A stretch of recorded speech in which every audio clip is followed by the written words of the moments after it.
Unaweza ukawa ni mama umepata ujauzito na bado haujajua kama tayari umeshapata ujauzito.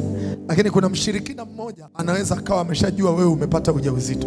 Na wanaweza wakawa wanajua mpaka aina ya mtoto unayeenda kuzaa. Na huyo mtoto atakuwa ni mtoto wa aina gani? Atakuwa na kibali ama atakuwa hana kibali? Wanajua. Ndio hao wanasema mtoto atakayemzaa atakuwa na nyota. Wanaanza kupambana na mtoto akiwa tumboni.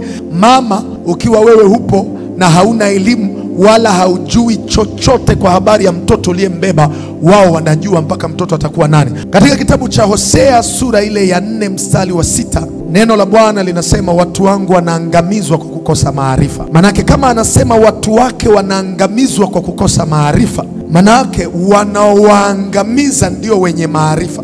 Na ndio maana unakuja kugundua ya kwamba Israeli yote kabla hawajajua kama Yesu amezaliwa, kulikuwa kuna watu washirikina wanaitwa mamajusi, tena kutoka mashariki ya mbali, ambao walikuwa wanajua mpaka tarehe ya kuzaliwa kwa Yesu, na walikuwa wameiona nyota yake kutokea mashariki ya mbali. Wakafuatilia na wakafika muda sahihi ambao Yesu amezaliwa. Tunaelewana vizuri?